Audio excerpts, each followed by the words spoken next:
Welcome to the MamasteFit Podcast. Today's episode is going to be my second birth story, which is a home birth story during the COVID pandemic. Welcome to the MamasteFit Podcast. This is Gina, perinatal fitness trainer and birth doula. And this is Roxanne, labor and delivery nurse and student midwife. And this is the MamasteFit Podcast, where we empower you on your prenatal fitness, birth, and postpartum return to fitness journey. Our podcast shares how to move throughout your pregnancy to stay strong and comfortable. Pain is not a requirement of pregnancy. Understand the science of birth and how to approach recovery after birth. We share our personal experiences as mothers navigating the stage of lives, plus our professional expertise as birth workers and fitness professionals. Our goal is to help you feel confident as you navigate the perinatal timeframe for an empowering pregnancy, positive birth, and postpartum journey. We are glad to have you with us on this journey and that you've chosen us to support you.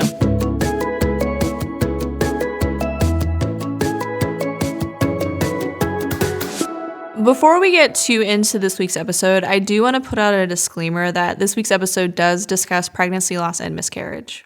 Around a year postpartum, my husband and I decided that we wanted to conceive our second child. And we tried for a few months, I think probably almost 6 months before we finally got pregnant. And it was really exciting. I told everyone right away. I'm pretty big on sharing about my pregnancies really early. And in hindsight, I was really glad that I had done that. And so around 9 weeks, I felt really anxious and I just really wanted to see the baby. And Roxanne was working on a labor and delivery floor, and I don't remember why I was in the hospital that day, but I had asked the midwife that was on the floor with her if we can do a quick ultrasound just to see the baby. So she did an ultrasound and she couldn't find what a 9-week-old baby should look like at this point. And so you can see the gestational sac, which was just this blackness within my uterus, but there was no 9-week baby. And I remember seeing Adeline, my daughter, when she was 8 weeks, and it was a little gummy bear. And so I didn't see that, and I could tell that everyone was a little concerned. And so she grabbed the OB, and the OB came in and was also oh, well, maybe you're not as pregnant as you think you are. And I was like, well,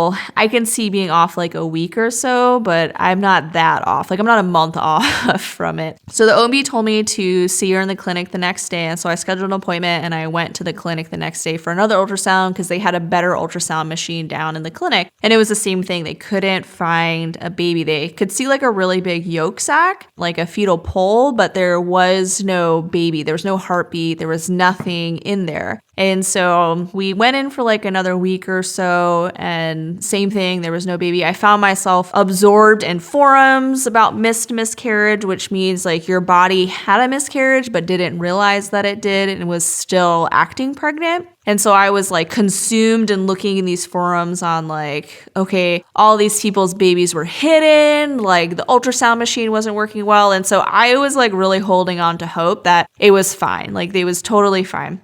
But then it kind of came to a point where we realized that it was not fine and that this was not a viable pregnancy anymore. But I was really grateful to have had a few weeks to process this. So we opted to take medication at home to pass the pregnancy. And it was just kind of a numb experience. I didn't really know what to feel because there was no baby for me to mourn. It was really confusing for me. And then we opted to try again right away. But my husband deployed about a month after this happened. And so we didn't conceive within that month. And so we didn't get to try again until he got home a few months later. So he came home in the summer and we started trying again and we got pregnant and it was awesome. And then I had an early miscarriage again at 5 weeks. And so I found a pregnancy test. It was positive. I went and did blood work. It was positive. And then 2 days later, I started bleeding. And so it was just really confusing because you're told 1 out of every 4 of us will have a miscarriage, but the likelihood of you having a second one is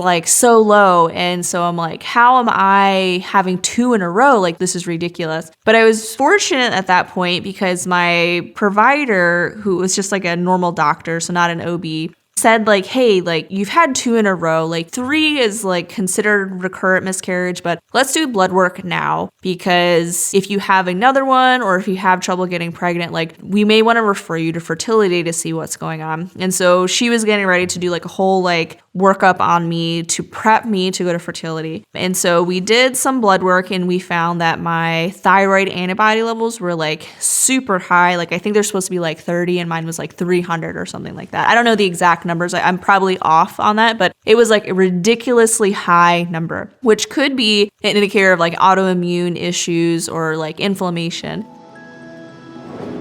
Let's take a break from this week's episode to share about one of our sponsors, Needed. I always stress the importance of a quality prenatal on top of a healthy diet and lifestyle. I found, however, that there are trade-offs with even the better prenatal options out there. That's why I'm especially excited to introduce you to Needed, a nutrition company focused on optimal nourishment for moms. Needed offers the most comprehensive prenatal multi on the market with the best nutrient forms and dosages to help you thrive, not just survive. Not only is it nutritionally complete, but it also comes in 3 options: a powder, capsules, or essentials. The powder is especially awesome in smoothies and for those that hate taking pills. Needed hand-selected every ingredient and nutrient dose, including spending thousands of hours reviewing supplier sourcing records, clinical literature, and the in-practice clinical data of practitioners. That last point is really important, as there are many gaps in women's health research. Needed's real-time expert clinical perspective is really unique. Get started today and save 20% off at checkout with code MamastePod. Visit thisisneeded.com. And so my husband and I decided to do like a autoimmune paleo diet. So for 1 month, we did this like really strict protocol that took essentially all of the foods that can cause inflammation out of our diet. It was really good food, but it was super restrictive. Like you couldn't even eat like certain spices as well. And we ended up getting pregnant right away. So we had our loss and like the very next cycle, we got pregnant. The OB team was great where they gave me like weekly ultrasounds. We were doing like blood work pretty frequently just to check on baby and the viability of the pregnancy. And so it was really reassuring that the providers that I had were like very compassionate and that they were very aware of my history. And so that meant a lot to me in the beginning. And what I had found from my previous 2 losses was that it was really helpful to have shared about my pregnancy, because when I had those losses, I had people that I can then grieve with, people that I can talk to and not feel so alone in it. And so sharing about my pregnancies for me personally was really beneficial when I had losses, because then I was able to also have a support system after the losses as well. So I had folks that were there to help celebrate the pregnancy with me and then also grieve with me as well. But that was just a personal preference for me. And so with this new pregnancy, I again told everybody right away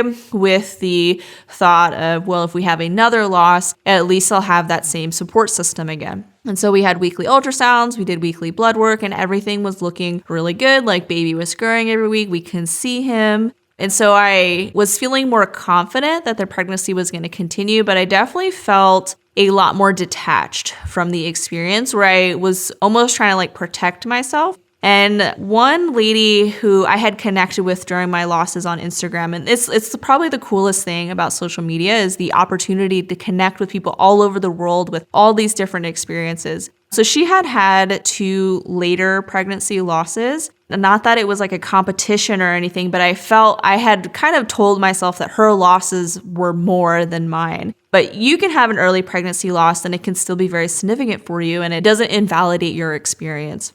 So I was talking to her and was telling her how I felt very disconnected from my pregnancy and that I was almost afraid to bond and connect with my baby. And she told me like, well, I didn't regret bonding with my baby, even though I lost them. I was happy to have the moments that I had with my babies, even though I never got to meet them. And that meant a lot to me, to where I was like, it would still hurt the same if I have another pregnancy loss, regardless if I've bonded with this baby or I haven't. It's not going to be a minimized experience if I am disconnected, if I'm detached emotionally. And so that kind of gave me the permission to finally connect with my baby. And this wasn't until like my 2nd trimester where I was starting to feel him move, and I was still getting like frequent ultrasounds just for my own anxiety. And so that was definitely something that was really helpful for me, that my providers were doing the ultrasounds for me, so I didn't have to pay for them. But we did have some private or like boutique ultrasound clinics in the area that you can pay for ultrasounds. And so I bought like a package with them so that I can get more frequent ultrasounds just to see the baby for my own anxiety. And so throughout the pregnancy, the providers were great. They were really checking in on me, making sure everything was good. I started doing like centering, which is like a group prenatal appointment. And so it's typically more for people that are like first time, it's like their first pregnancy to kind of meet other folks. But there was actually a bunch of like second time parents within the group as well. And so it's a group class. And so you're meeting people that are all due around the same time as you. And then it's run by a midwife and they bring like different folks in to do like different educational topics. And it was really awesome. And I was like really enjoying going to them just to like learn more and to like meet other people. Then COVID happened and it was super confusing at first. We didn't really know what was going to happen. All my prenatal appointments pretty much got canceled. I think I was around like 26 weeks at this time and my next appointment wasn't until I was like almost 36 weeks. We didn't really know what was going on. And then I started getting really concerned that my partner or my husband wasn't even going to be allowed in the hospital. At the time, there was like lots of restrictions on who can be in the hospital with you at your birth. So you couldn't have a doula, you couldn't have any other family members. It can only be like your partner. But then I started hearing in like New York City that like even the partners couldn't be in the hospital. And so I found myself feeling like really anxious that we can find ourselves in a position where I'm giving birth by myself in the hospital. And I just didn't want that. And at the time, we all thought like the COVID would go away really quickly, that it'd be like 2 weeks. And so I was like, you know what? We should start looking at other options now while there are still options available to us, as opposed to waiting to see if things change by June. As we all know, by June, they did not change. So we opted to look for a home birth midwife at this time. So I was planning an unmedicated hospital birth with a midwife, and then we opted to switch to a home birth. One, because I wasn't receiving really any prenatal care anymore because everything was like drive-through or like a phone call. And then I was very concerned about the restrictions that we were going to have in the hospital. Fortunately for us, the midwife that we hired normally takes the month of June off. Like she goes to Alaska to visit her family. And so she did not have anybody booked for June, even though she had now canceled her vacation because of COVID. And so she was able to take me on in my third trimester, which is unheard of. Like we had her for our most recent home birth and I had to call her like the moment I peed on a stick. That's how quickly you have to call and book her because she books up because there's just not a lot of availability in our state. And so she just happened to have the month of June available because she had canceled her vacation. And it just like worked out so perfectly. So I started seeing her very quickly after that for my prenatal appointments, even though I was not receiving care at the hospital that I was going to. But I was still going to them for like certain labs and ultrasounds that I would need whenever I could get in. My husband and I felt pretty comfortable giving birth at home. We didn't really have any reservations about it. And I felt pretty confident that if there was any sort of emergency, that our midwife was going to be able to take care of us or identify an issue before it becomes an issue. And so when you are giving birth in a location that doesn't have the same like emergency response capabilities that like a hospital or like a freestanding birth center would have, you have to start making decisions about transferring before things become emergencies. And so we have things called like pink flags that are an indicator that an issue may be coming. It likely won't develop into one, but there's a higher likelihood that it might. And so if you are thinking about doing a home birth, it can be helpful to talk with your midwife on what their kind of triggers are. We need to start having a conversation about transferring. Like we don't have an emergency right now, but we are potentially looking at one later on if we stay at home. And so we felt pretty confident that our midwife, who had like decades of experience, was going to be able to help us navigate that. And I felt confident that if she brought up transferring, it was because I really needed to, and that I trusted her to be able to provide great prenatal care for me.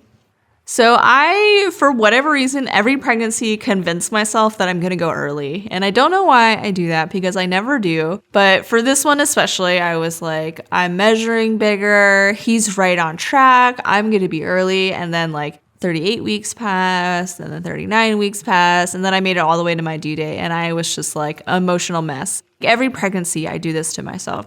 And so on my due date, I was still pregnant and I was very sad about it. And I thought maybe I was holding on to something, like maybe I'm afraid of something. And what I determined was the thing that I was holding myself back from going into labor with was that I was scared that I wasn't going to be enough for 2 children. And so previous to this, it was just really me and my daughter because my husband was deployed a lot. And so it was just like her and I like conquering the world together. I was nervous like how that dynamic was going to change from 1 to 2. And I think for a lot of my friends, it seemed like a similar concern of theirs was like, I've given everything I have to this one kid. How can I do that to 2 kids and like not just completely deplete myself? Or am I going to be enough for 2?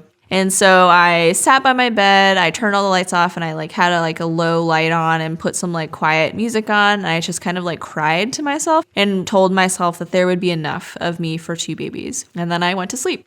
And then the next day I went into labor, so it worked. A good cry is sometimes all you need to just kickstart things. So when we have folks that message us on Instagram that are like, I'm at my due date, but I'm really ready to go into labor. I'm like, just have a good sob. Sometimes that's all you need. If you're having a stall in labor, just have a good sob. Sometimes that's all you need. Like a good fear release can sometimes just kickstart things for you. And so one day after my due date, I woke up and I started having some contractions. And it was really similar to my daughter's labor because I woke up with her labor. I woke up after a full night of sleep and I started having contractions. And so with my daughter's labor, I immediately got up and I like walked like 5 miles and I was really anxious about things stopping because I was going to be a deuce the next day. But for this labor, I felt so much more relaxed because I just felt confident that I was going to be able to have the birth that I wanted. I had a great provider that like truly trusts in my ability to give birth. I had like a whole team that was ready to support me. And so I felt just so much more relaxed. And I was like, oh, I guess I'll just like keep laying here and resting. And so I texted my midwife and I said, hey, I'm having contractions. This feels like early labor. And she was like, well, if you feel rested, you can get up and move. And I was like, oh yeah, I guess I can not just lay here until active labor begins.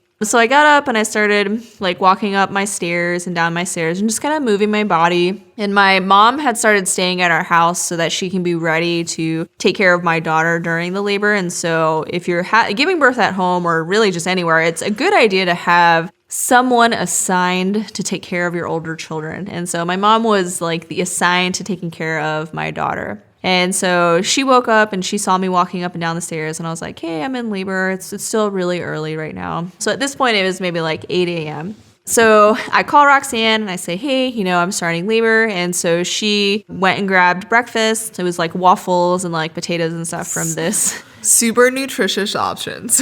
It was so good though. There's a really good waffle place near us that does this like lemon. I think it's like lemon blueberry compote and it's just pure sugar, I'm sure, just on top of a waffle. We had bacon too, some protein. We did have some bacon and I think an avocado. I think Gina's husband made eggs, but mostly the waffle was what was eaten.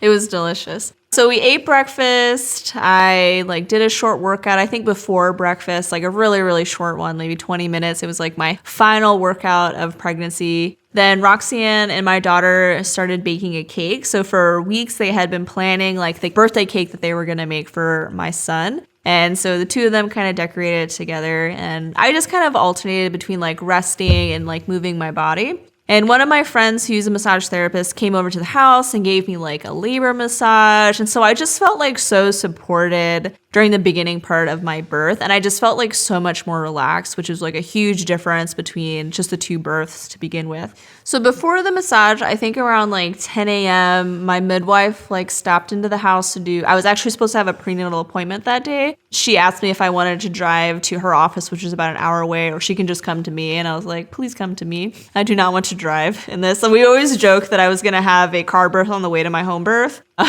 So I was like, I would like to not, please. So she came to the house, checked in on me. Everything was looking really good. And then my friend came over to do the massage. After that, I could definitely feel things starting to pick up and texted my midwife again to say, hey, like things seem like they're really progressing. And she said that she would be back on her way. And this was probably like 3 or 4 p.m. So at this point, I had been in labor for maybe like 10 hours because they started at like 6 a.m. and then like 3 or 4 p.m. we texted her to start heading back because I definitely felt like I was shifting into more of like an active labor pattern. Like I was still like early active where I was needing more support during my contractions, but I was still fairly present in between. And so we went for a walk, and I was kind of like making jokes in between the contractions, but they were definitely feeling like a lot more intense. And I kind of joked like, oh, maybe I'm just going to like laugh through my whole labor. I did not. Spoiler alert. I did not. Laughing ended very soon. Yeah.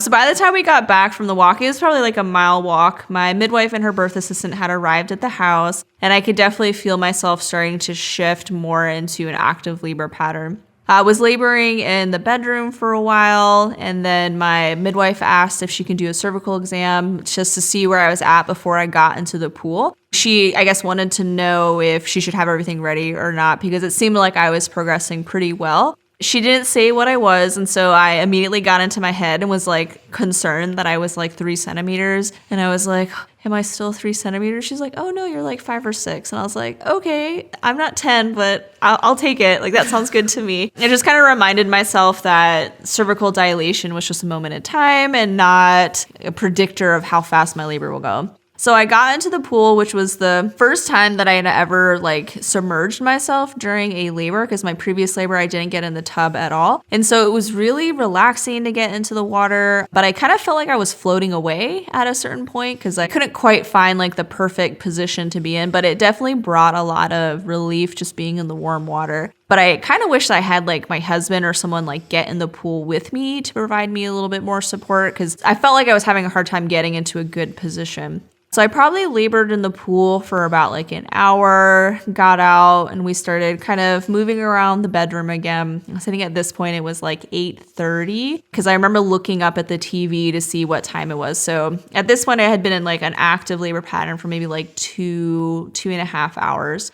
So after we labored in the bedroom, I could feel my contractions kind of shifting into my thighs a little bit more. And so it wasn't as much in my abdomen, and it was more like the outer glutes, outer thighs. And I thought that was interesting. And I remember like noting that in my head. And so like Roxanne was applying like counter pressure and like jiggling. And like my husband was like, they were kind of trading off with one another who was applying counter pressure. And I decided that I like wanted to get in the shower. Like I needed something different. And I think she even asked me like, what do you want to do now? Like what position do you want to try? What comfort technique do you want? And I was like, I don't know. Like, which is like a huge sign that somebody is in transition when they start saying like, I don't know what I want. Like, I don't know what's going on anymore. So she later said that she like knew at that point that I was in transition and that we were going to meet Owen soon. And so we got up, I got in the shower, and I just felt myself like doing these little quarter squats and really shifting my weight into like one leg repeatedly and kind of coming up on my toes a little bit more, which are all like telltale signs that somebody's getting ready to start pushing. And I was feeling this like pressure. I first felt it in like my perineum, which later I realized was my bag of water was bulging a little bit more. So that amniotic fluid sac was like pushing into like my vaginal canal. And that's what that pressure was that I was feeling, in addition to like a baby head. And so I remember feeling this like pressure, but it was more in like my vagina. And I was like, well, people always say you feel it in your butt. In the shower, I remember thinking to myself, we're never doing this again. This is it for me. Like, I am never doing this again. Gina says this during every birth she has. And then immediately afterwards, I'm like, I need 8 more children. So obviously I like it enough to do it multiple times. I think I even said to Roxanne, I'm feeling pressure. Like, it's just something feels like it's right there. And I was starting to get a little bit more like emotional and just like a little disoriented and starting to kind of doubt myself. And I tend to get just like really weepy when I'm in transition where I just want to cry. So I wanted to get out of the shower and I was feeling a little overwhelmed. And I walked to the side of the bed and I remember leaning on the bed and going, how much more time do I have? Like, I'm so tired. And then I stood up and immediately bore down or bared down, like just this deep, guttural, started bearing down, whatever the word is. Bore down. It was very disoriented in the moment. I don't even know what words to use thinking about it. So I immediately started pushing. So the fetal ejection reflex is when you spontaneously push. And I was doing that with like every fiber of my being. It was almost like vomiting out of my vagina, but it was a baby. So the fetal ejection reflex, I tend to see more with folks that are unmedicated or don't have an epidural, and it can kind of vary in intensity. So for some of us, like me, it's like incredibly out-of-body experience and very strong, and for others, it's a little bit more subtle, or they feel more in control with it. And so neither option is like necessarily better. It just can be really individualized. So for me, it was like a very out-of-body experience. I had been really wanting to have a water birth because I associated home birth with having a water birth, but I put our pool in the kitchen and we were in our bedroom and I was like, we're not having a water birth. We're giving birth to this baby right here by the bed. And because that like 50 feet was way too far for me. So we're pushing by the side of the bed and I just feel like really overwhelmed by the sensation of pushing that I just want to lay down. Like I had no big vision for like what position I wanted to push in, but I really wanted my husband to catch the baby and I just wanted to be somewhat comfortable. And so I opted to actually lay down in the bed and was kind of like sidelined. And so I pushed for maybe like another push and I can feel like the amniotic fluid sac to like emerge. And I actually started like poking at it because I knew like once it broke, he would follow. And so I asked my midwife, like, please break my water. She was like, are you sure? Like he can be born in caul, which means like baby is born in their amniotic fluid sac. And I was like, my children have giant heads. They're all like 99th percentile heads. I don't need more adding on to that head. Please break it. And then I was actually like pathetically like clawing at it, trying to break it myself. And so she broke it for me, thank God. And like the next push, he like came out. And I'm actually really sad because our photographer did not get my husband actually catching the baby because he flew out so quickly.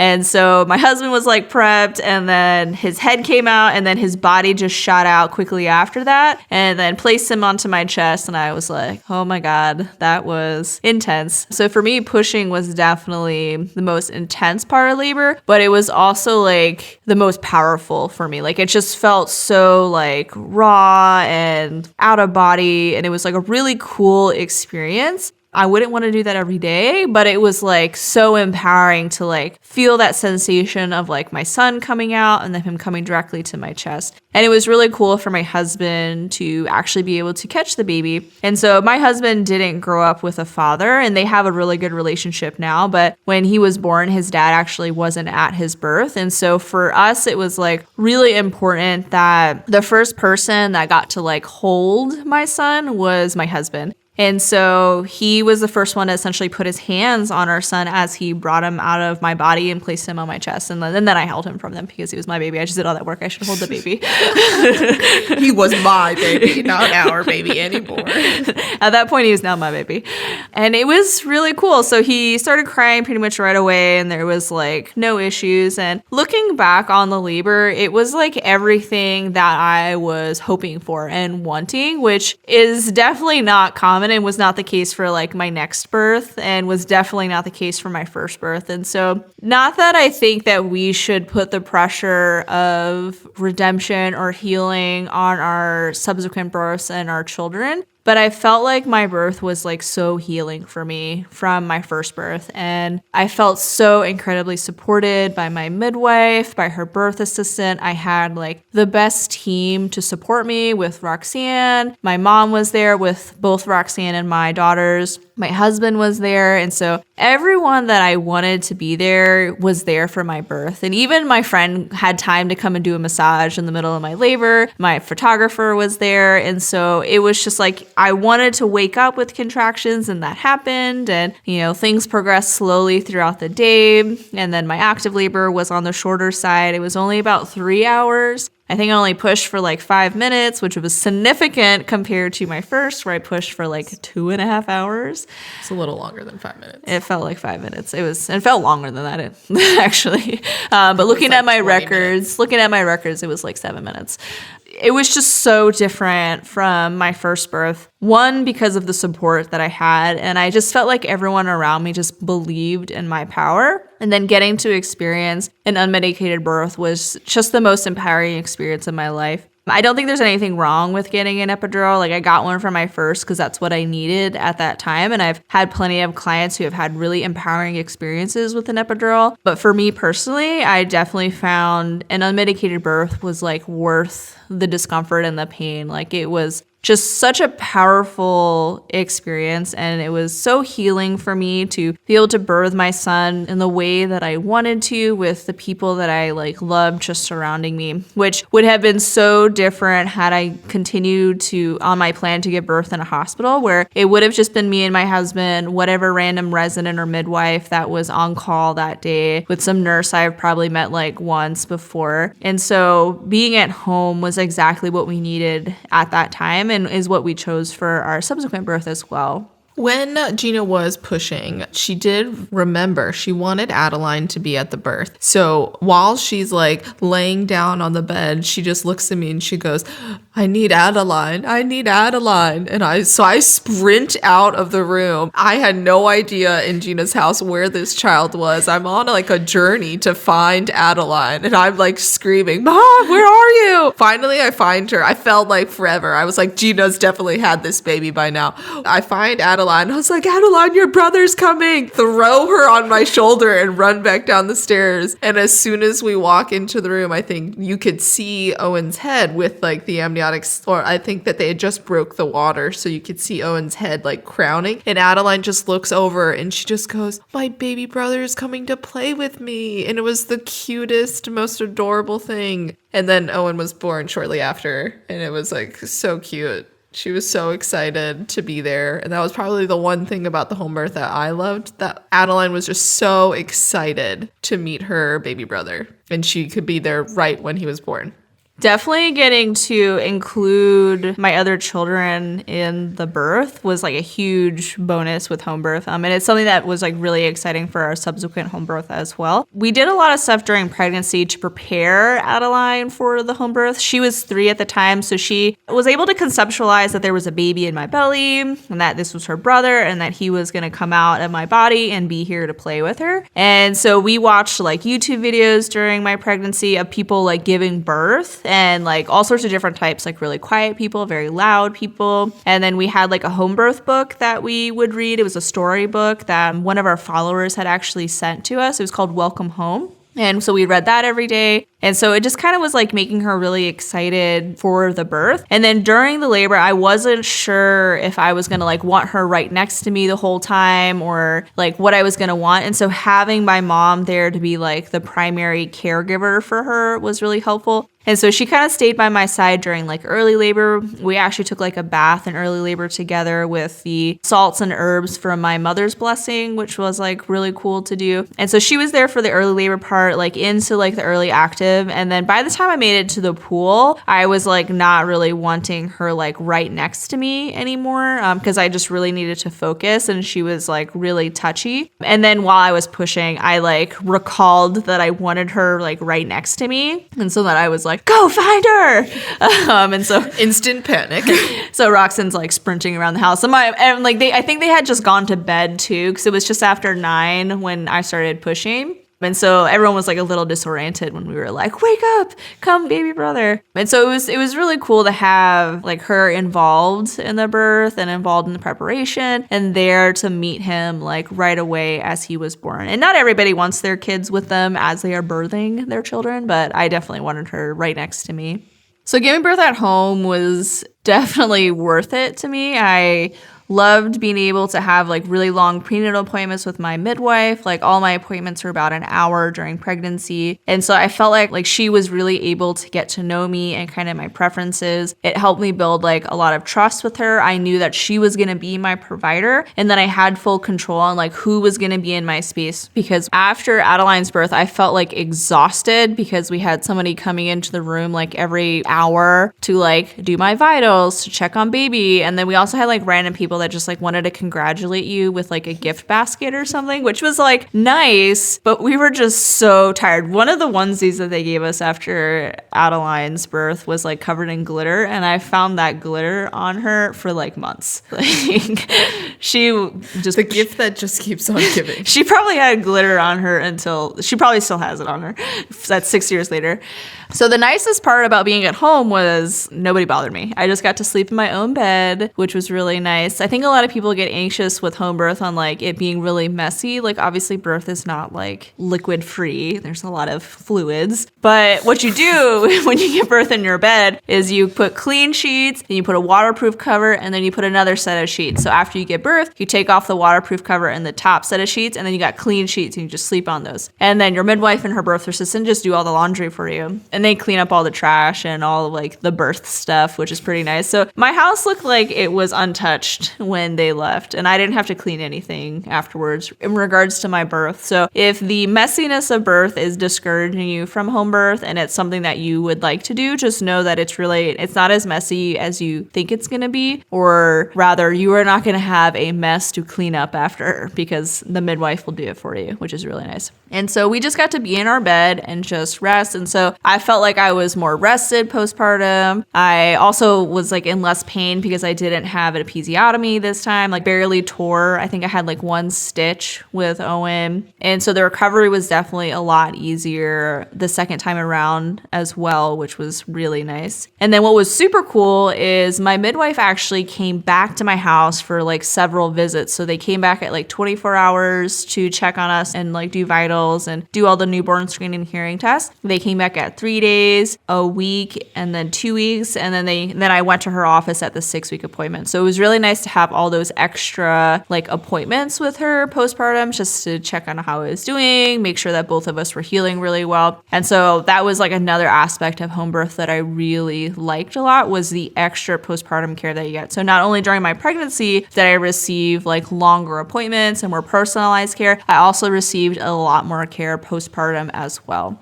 So thanks for listening to my second birth story for my son, Owen. His birth was definitely very healing for me. It was exactly what I needed, exactly what I had been preparing for. And so I'm really thankful for the support that I had for that birth with the provider that I had, my team that I had chosen for myself with Roxanne, my husband, my mom. I like how I listed Roxanne first, like she was the most important like support. I didn't procreate with this dude. Like, so there were people that thought Roxanne and I were a lesbian couple that just were like nonstop pregnant. Or they thought we were one person, like who just constantly pregnant, like nonstop. So we are not in a relationship with each other. My husband is very important to me. I was glad he was there at my birth, but very thankful. He did way more than I did too. He did a lot during the birth. So it was wonderful to be able to choose who was at my birth, and it made a huge difference for me and how I felt and how supported I was during the experience. Thank you for listening to my birth story. If you enjoyed this story and our other episodes, be sure to follow our podcast so you get notified whenever we release a new episode. We release new episodes every Wednesday. This podcast is sponsored by Need It, a nutrition company focused on optimal nourishment for your perinatal journey. You can use our code MamastePod for 20% off your first order.